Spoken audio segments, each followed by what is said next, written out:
Right, let's get into our next discussion now. The Economic and Financial Crimes Commission has started the process for the extradition of former Petroleum Minister Diezani from the UK to answer to graft charges. But the fact that she's not in the country is a major headache for the anti-graft agency.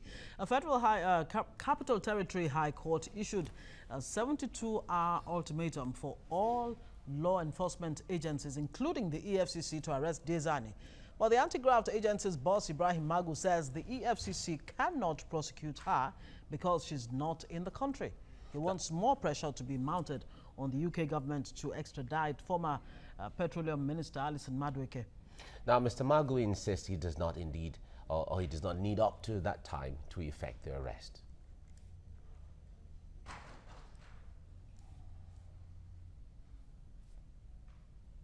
There is no time, there was no time ever we refuse to comply with court order. If we don't comply with all court orders, it means we have reason to appeal against the court decision, and that we have the right to do this.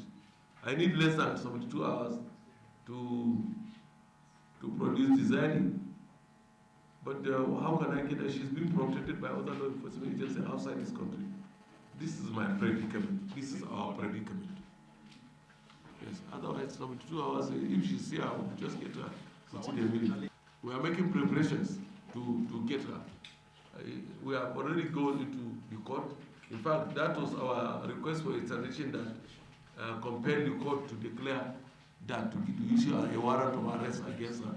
And the fact that we produce her within 72 hours. I need less than an hour. If she's here, I will get her immediately and take her before the court. Yeah, that is it. Our problem is that she's in another man's country. All right, that's the EFCC acting chairman expressing frustrations there in extraditing Alison Madueke, the former minister. Now, since leaving government, Alison Madueke has been implicated in various corruption cases involving bribery, fraud, misuse of public funds and money laundering within and outside Nigeria. Alison Madueke is also being investigated in the United Kingdom. At 2 different times last year, a federal high court in Lagos ordered the final forfeiture of 7.6 billion naira and 58 houses linked to her. Okay, now joining us in the studio to talk about this, an international lawyer, Olufemi Aino. Good morning. It's good to have you join us. Yes, thank you. All right. I know you've been following up this issue right even from the beginning. We've had you on the show before to talk about this sometime.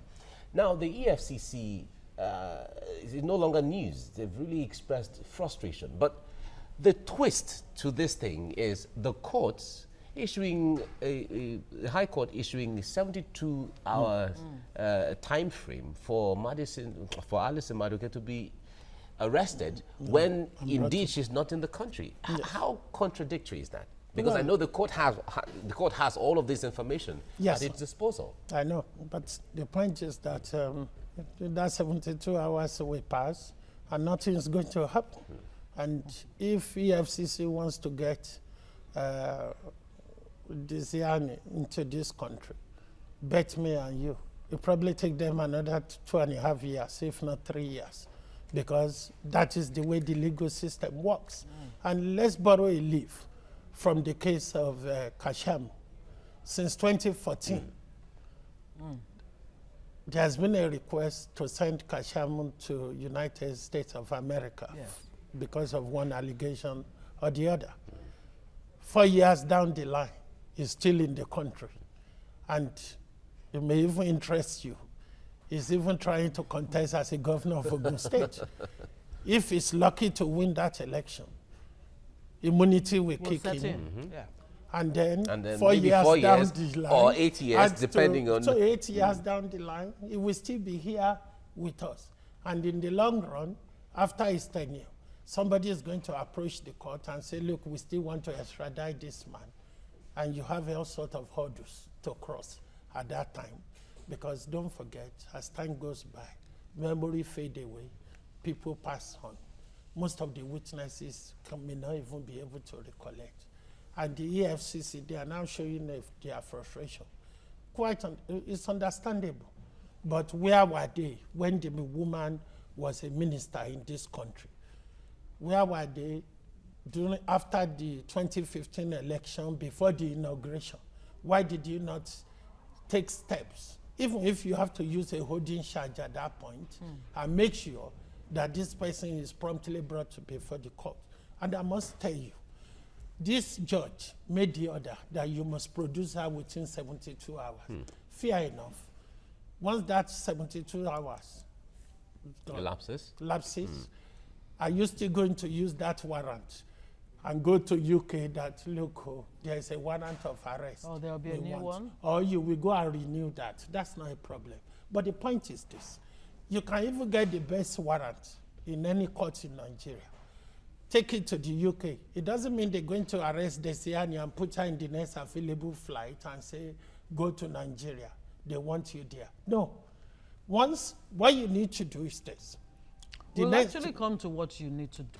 You were about telling us the challenges or what it takes to, process an extradition, rather. Yes. The point is this. Now, they have a warrant. Let's say that warrant is still valid. The next thing, they need to approach the Attorney General, because if you look at the Extradition Act, the authority for extradition rests with the Attorney General of the Federation, and that even falls within the ambit of Section 174 of the Nigerian Constitution. So what they need to do, approach the Attorney General. Attorney General, they will now prepare what they call extradition package. Through the diplomatic channel, there's a special department in United Kingdom with the Metropolitan Police called Extradition Unit. You send it to them, and the next thing they will do, if they are satisfied anyway, the next thing they will do is to go and arrest Diezani. But you are not arresting her so that you put her in the next available flight to Nigeria. No, that's not going to happen. Once you arrest her, you take her before the court, which is Westminster Magistrates Court in London. There will be a hearing. At that hearing, first of all, the court will need to be satisfied that she is the person named in the arrest warrant. And thereafter, she was going to be asked, are you willing to surrender yourself to Nigerian jurisdiction? And she's going to, no doubt, she will resist that extradition. And the next thing that will happen is this. The governing law in the UK is the Extradition Act 2003. And that act permits her to raise all sorts of issues. One, she can turn around and say, look, this is going to be unjust and oppressive. If you recall, there's something you have in Nigeria called Luther's list at a point. No doubt her name is there. She can turn around and tell the court that, look, I've already been convicted by these people. Even before charging me to court, because they've already put my name in a Luther's list. Even in my absence, the court has made a final official order against some of my assets. Will it be just if I return to that country? And also, it's not limited to that. In United Kingdom, there is what you call the Human Rights Act 1998. That even specifies that you must not, and you cannot send someone to a country or extradite somebody to a country where they are going to face what is called inhuman and degrading treatment. Also, you cannot send them to a country where they are going to face death penalty. And it's not even limited to that. Under Article 8 of the Human Rights Act, if they have a settled status of private family life in the UK, that is another significant, except there are exceptional circumstances. And even that Extradition Act 2003 even allow her to raise what is called extraneous matters. She can say, look, I have a medical condition. I think what is in the popular press is that this woman is suffering from cancer as we speak. Now, I have a serious medical condition. I'm going through chemotherapy.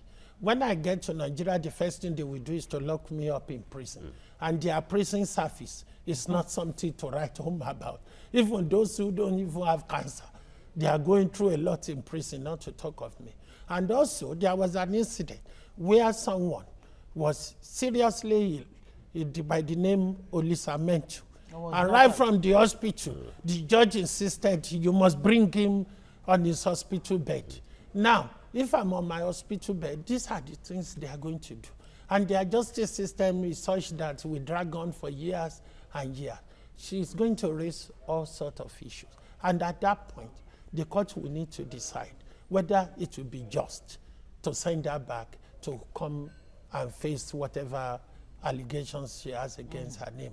So, you know, which already from the optics right now, it already looks like persecution and not necessarily wanting her to face yes, thank you. And I'm glad you mentioned that, because it's not impossible. Look, since 2015, Alison Diezani has been living in United Kingdom. At least she must have one status or the other. Either she has a British passport, or maybe she has even already applied for political asylum. And you use the word persecution. She can come around and say, okay, you want to send me there. You are sending me to a country where they're going to persecute me. So because of that, I want to apply for political asylum. And once that happens, then under the United Nations Convention on Refugee Status, you cannot send her back to a country where she's going to face persecution. And then it causes all sorts of drama. By the time you finish this drama... Is this matter dead on arrival? That is, with all the things that you've raised, it's almost like look, EFCC does not stand any chance. I'm glad you are reading my lips correctly. They can see the handwriting of the world. That's why they are expressing that frustration. That, look, is keep putting pressure on the United Kingdom. And also, you are accusing the woman of money laundering. It is not impossible for Alison to say, look, this money you are even saying I launder them through United Kingdom, which is an offense in your own country. So as I'm here now, prosecute me here. And they need to be very careful also, because they are pushing for a prosecution in the UK. And if she gets charged by the Serious Crime Office or Organized Crime Agency in United Kingdom today, then your extradition becomes academic. Because under the Extradition Act 2003, that domestic charge has to take precedence first. And now, if she now gets convicted one way or the other, invited comma, and she serve a prison sentence of some months, let's just leave that for the sake of argument. And now you now come up with your extradition application. The court, she's going to say this is double jeopardy. Exactly. Because you have already you jailed me already. Punished for why are you sending me to Nigeria for same again? cases that I've And now, against this backdrop, Yes. Magu, the acting chairman of the EFCC, has said that the foreign law enforcement agencies are protecting Diezani. But she probably has some information at her disposal. But the point is that they need to know in that country, Diezani has a war chest. Okay, that's one. And if you have a war chest, you will hire good lawyers. And when the lawyers see money, they get creative, and they can fight on all cylinders. No, that's the reality.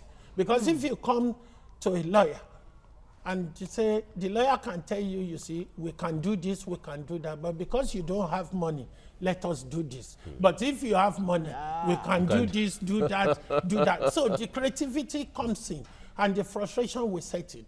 And what they need to do, Akin Bola also, the man with the intercontinental man, he ran to UK as Erastus. In the long run, one way or the other, they managed to get him back into the country.